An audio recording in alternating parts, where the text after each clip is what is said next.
Kemenko Polhukam sore hari ini, saya ingin menginformasikan bahwa baru saja jam 16.30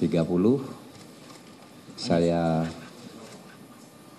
diterima oleh Presiden Republik Indonesia Bapak Joko Widodo, dan saya menyampaikan permohonan berhenti sebagai Menko melalui sebuah surat yang isinya hanya 3 paragraf.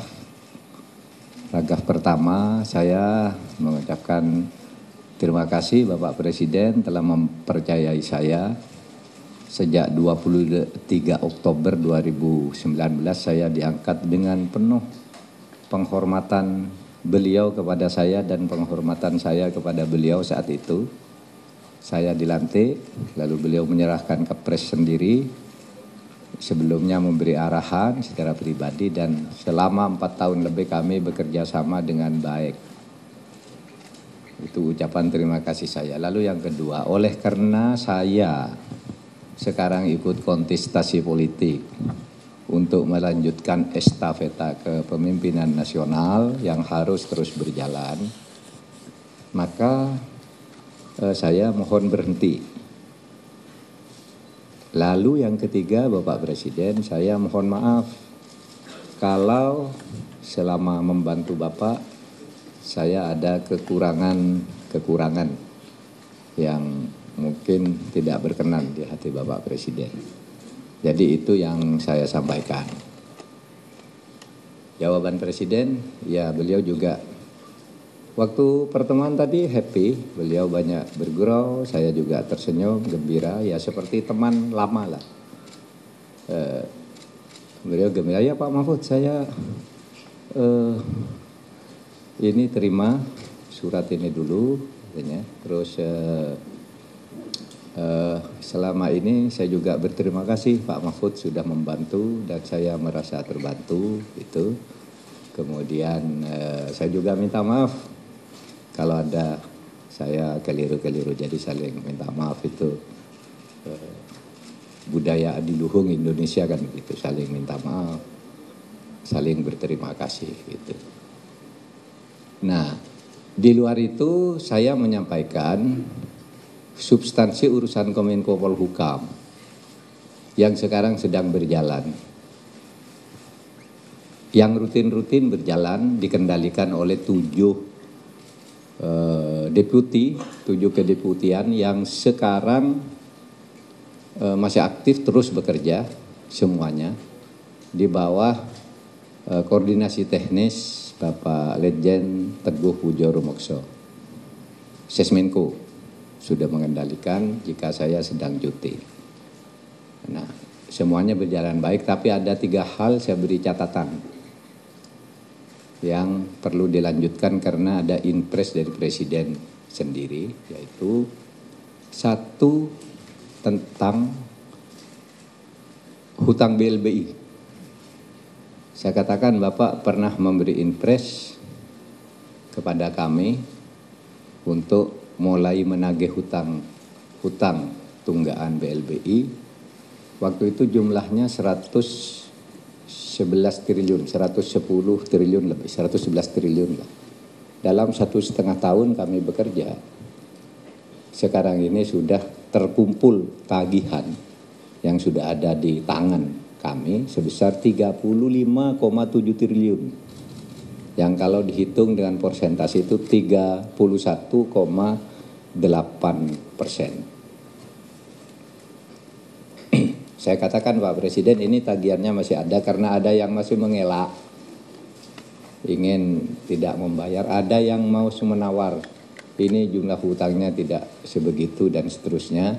Saya katakan ini sudah kami tutup, yang sudah membayar ini sudah selesai, yang sisanya tetap harus ditagih Bapak Presiden karena itu berdasar impres. Itu 1 yang disampaikan tentang dana BLBI. Jadi dana BLBI itu harus kita tagih karena itu orang ngeplang itu terhadap uang negara. Kemudian berikutnya yang saya sampaikan tentang penyelesaian HAM berat di masa lalu yang memfokuskan pada sudut korban.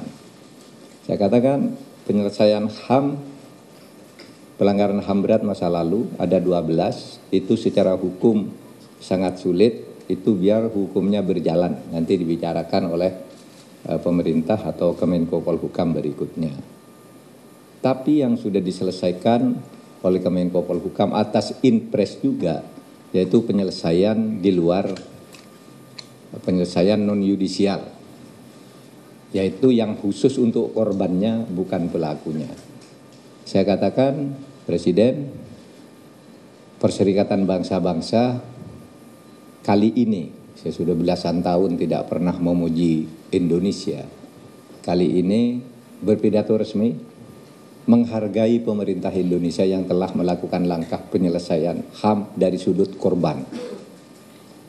Pelaku masih terus dicari, tapi korbannya disantuni lebih dulu.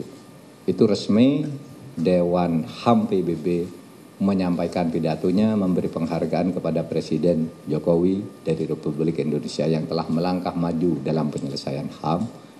Bahkan dalam 3 kali sidang HAM berturut-turut selama 3 tahun, waktu saya jadi Menko Polhukam, itu Indonesia tidak pernah disebut lagi oleh Dewan HAM PBB sebagai negara yang bermasalah. Sebelumnya selalu disebut. Nah, waktu saya mulai tahun 2020, 2021, 2002, tidak disebut Indonesia punya catatan ini, tidak ada. Jadi yang banyak hoax di Indonesia itu rusak HAM, saya datang ke sini ke markas PBB, tidak ada catatan. 3 tahun terakhir. Dulu selalu disebut yang mengalami kemajuan negara ini, yang melamai kemunduran negara ini, Indonesia selalu disebut di kemunduran. Sekarang sudah tidak disebut. Saya sampaikan itu sebagai laporan dari sudut internasional. Kalau kita sendiri kan masih banyak diskusi lah, ini kurang ya biasa, tapi dunia internasional tidak ada. Saya sudah datang ke PBB. Lalu yang ketiga yang saya sampaikan ke Pak Presiden yang sekarang sedang berjalan adalah RUU Mahkamah Konstitusi yang atas inisiatif DPR mau direvisi lagi. Saya katakan kepada Bapak Presiden saya tidak setuju dan saya menghentikan pembahasan itu karena aturan peralihannya itu tidak adil bagi hakim yang ada sekarang. Sehingga saya katakan ya itu 3 hal, yang lain rutin jalan, tidak ada masalah.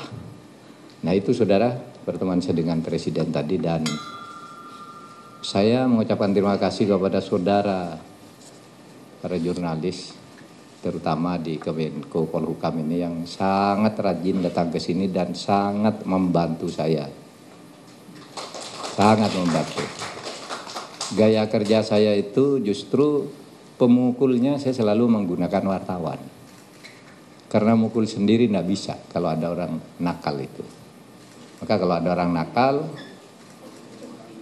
pejabat nakal, sulit saya hadapi sendiri, berkoordinasi ke tanah macet, saya lempar ke wartawan, dilempar ke publik, semuanya lancar. Karena kalau macet tidak bisa saya atasi, saya lempar ke atas biar rakyat yang mengeroyok, lalu kembali ke saya, bisa saya selesaikan. Itu yang saya lakukan dalam banyak kasus, menyelesaikan masalah-masalah di tugas Kemenko Polhukam ini. Saudara tetap harus rajin-rajin datang ke sini. Saya belum tahu siapa nanti yang akan menjadi pengganti, tetapi penting bagi Kemenko Polhukam itu dekat dengan wartawan. Seperti yang selama ini selalu saya lakukan. Sudah ya, cukup? Nggak ada lagi.